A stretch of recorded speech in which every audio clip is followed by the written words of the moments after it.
नमस्कार। तो आज का जो हमारी शंका है या फिर हमारा जो सवाल है वो ये है कि अगर किसी भी आदमी को हॉस्पिटल में जाना पड़ता है और उसके पास हेल्थ इंश्योरेंस पॉलिसी है बट उस टाइम पे उसको पॉलिसी नहीं मिल रही है या कार्ड नहीं मिल रहा है, तो उसको क्या एक्शन लेना चाहिए? क्या उसको क्लेम मिलेगा या फिर पॉलिसी या फिर जो उसका मेडिकल कार्ड होता है वो बहुत ज़्यादा मैंडेटरी है, उसकी हार्ड कॉपी लेके जाना किसी भी हॉस्पिटल के अंदर? नमस्कार दोस्तों, मैं Dhirendra Sharma, certified financial planner, आपका दोस्त और होस्ट, स्वागत करता हूं आपका अगेन हमारे जो सवाल और जवाब का जो हमारा सेशन चलता है उसके अंदर जो आज का सवाल है वो कितना ज़्यादा इंपॉर्टेंट है आप समझ चुके होंगे। ये इतना बेसिक क्वेश्चन है कि आप मान लीजिए किसी आदमी की हेल्थ इंश्योरेंस पॉलिसी चल रही है, तो ज़्यादातर क्वेश्चंस क्या आते हैं कि मान लीजिए कोई आदमी हॉस्पिटल में जाता है तो उसको दिमाग में ये आता है कि मुझे पॉलिसी कॉपी चाहिए, हार्ड कॉपी के बिना तो मेरा काम चलेगा नहीं। तो ये चीज़ में अगर उसके पास पॉलिसी कॉपी नहीं मिल रही है या उसके पास कोई कार्ड नहीं है तो क्या करेगा? तो दिमाग में क्या आता है कि अभी हम लोग खर्चा कर देते हैं अपनी जेब से, बाद में जब पॉलिसी मिल जाएगी तब उसको रीइंबर्समेंट के लिए डाल देंगे। या फिर क्या आता है दिमाग में कि ये तो पता नहीं क्या हो गया, कहाँ से ढूंढेंगे चीज़ों को लेकर, तो और ज़्यादा आदमी परेशान हो जाता है उस टाइम पर। और भगवान ना करे जो सबसे सीनियर आदमी है घर में, जो परिवार जिसके ऊपर डिपेंड है, अगर उसके साथ दुर्घटना घटती है तो बाकी लोग कितना ज़्यादा होपलेस हो जाते हैं, ये हम सब समझते हैं। तो दोस्तों, ऐसी चीज़ के लिए मैं आपको आज 2-3 चीज़ें ऐसी बताने वाला हूँ जिसमें आपके सवालों का आंसर भी मिल जाएगा और आप कॉन्फिडेंट हो जाओगे कि आपने कोई चीज़ खरीदी हुई है ना, तो वो आपकी हेल्प करने के लिए बैठी हुई है। आप बिल्कुल निश्चिंत रहेंगे कि यार ये चीज़ तो इतनी आसान थी और हम लोग इतना घबराते क्यों थे। तो पहली चीज़, कभी भी अनफॉर्चुनेटली दोस्तों कोई भी मिसहैपनिंग होती है जब रात का टाइम होता है तो हम घबरा जाते हैं। दिन में थोड़ा कम घबराते हैं, रात को थोड़ा ज़्यादा घबराते हैं। तो रात को कभी भी ऐसी समस्या आती है तो बिल्कुल घबराने की ज़रूरत नहीं है, क्योंकि इंश्योरेंस पॉलिसी अगर आप नहीं भी लेके जाते हैं या फिर लेके भी जाते हैं तो ज़्यादा फर्क नहीं पड़ता है हॉस्पिटल के अंदर।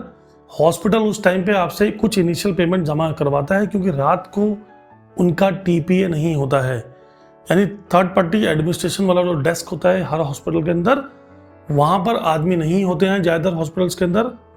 तो वहाँ पर आपकी इंश्योरेंस पॉलिसी को जमा करने के लिए या क्लेम इंटीमेट करने के लिए कोई आदमी नहीं अवेलेबल होता है। यानी अगर आप इंश्योरेंस पॉलिसी दे भी दोगे तो आपका काम मॉर्निंग में ही शुरू होगा। तो जब काम मॉर्निंग में शुरू होना है तो आप पेशेंट को एडमिट कराइए अपना आराम से, उसके बाद आराम से तसल्ली से मॉर्निंग में डॉक्यूमेंट्स को जमा करवा दीजिए।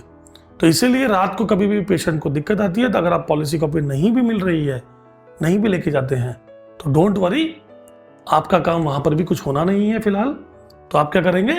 टेंशन बिल्कुल नहीं लेंगे, आप पूरा फोकस अपने पेशेंट पे करेंगे, उसका इलाज कराने पे करना है। दूसरी चीज दोस्तों, मान लीजिए पॉलिसी कॉपी नहीं मिल रही है आपको, तो आप कुछ तरीके बताऊंगा जिससे आप हेल्थ इंश्योरेंस पॉलिसी का क्लेम ले सकते हैं। पहले क्या हुआ करता था कि फैक्स मशीन काम करती थी मैक्सिमम हॉस्पिटल्स के अंदर। अब जब से इंटरनेट बहुत ज़्यादा सुविधा बढ़ गई है तो मैक्सिमम जितने भी हॉस्पिटल्स हैं या इंश्योरेंस कंपनीज हैं, उन लोगों ने इस तरीके से अपना टाई अप कर लिया है कि फैक्स के बिना काम होता है, यानी मेल पे सारे काम होते हैं, या फिर सबसे इंपॉर्टेंट चीज, पोर्टल्स ऐसे आ गए हैं जहां पे डॉक्यूमेंट्स को अपलोड करना पड़ता है। अब यहां पर क्या है कि अगर आपके पास हार्ड कॉपी नहीं है तो सॉफ्ट कॉपी से काम चल जाता है। यानी अगर आपके मेल पे पॉलिसी कॉपी है, जो मैक्सिमम इंश्योरेंस कंपनीज आपको मेल करती हैं। अब आपने देखा भी होगा कि बिना मेल्स के इंश्योरेंस कंपनीज पॉलिसी देती भी नहीं है, यानी आपने कोई ना कोई ईमेल आईडी दे रखी होगी इंश्योरेंस कंपनी को। अगर नहीं दे रखी है दोस्तों तो आज ही अपनी ईमेल अपडेट करवाइए, क्योंकि मेल पे तुरंत आपके पास पॉलिसी कॉपी आती है।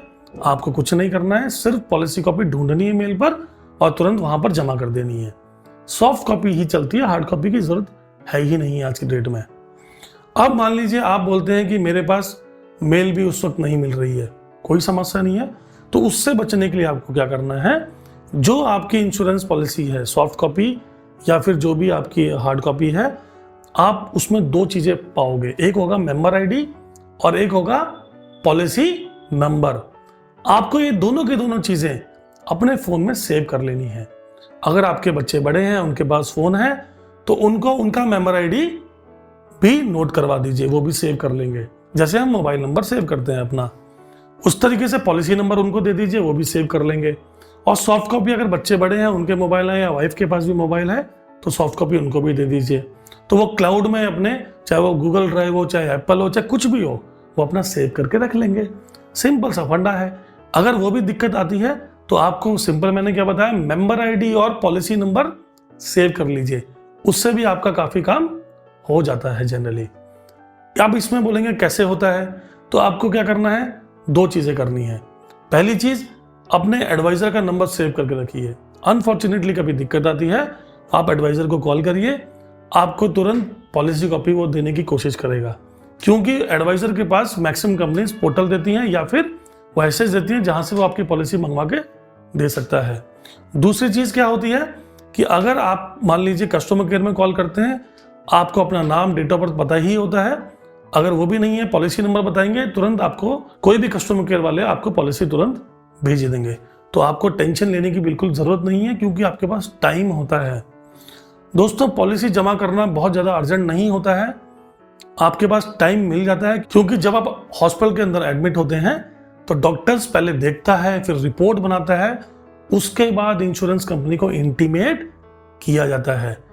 और आपके बिना फर्स्ट इंफॉर्मेशन के या फिर फर्स्ट डॉक्टर जब तक लिख के देगा नहीं क्या बीमारी है, क्या डायग्नोसिस है, कितना खर्चा आएगा, इंश्योरेंस कंपनी क्लेम देते नहीं है, फर्स्ट अप्रूवल नहीं आता है। तो जब डॉक्टर इंटीमेट ही नहीं करेगा तो अप्रूवल कैसे आएगा? तो जब इंटीमेट करने में ही उसको 2-3 घंटे लग रहे हैं, तो आपके पास तो डॉक्यूमेंट सबमिट करने के लिए टाइम है, तो अर्जेंसी है ही नहीं। यानी हेल्थ इंश्योरेंस के क्लेम के लिए आपको डॉक्यूमेंट्स नहीं मिल रहे हैं तो भी कोई टेंशन नहीं लेनी है। ये 2-3 तरीके मैंने आपको बताए हैं, आप ये अपनाइए, आपको लाइफ में प्रॉब्लम नहीं आने वाली, क्योंकि सब कुछ डिजिटल होता जा रहा है। अगर आप डिजिटल रखना नहीं चाहते कोई भी चीज़ अपने पास, तो आपका एडवाइज़र है, आपकी कंपनी है, आपकी हेल्प करने के लिए सारे के सारे लोग बैठे हुए हैं।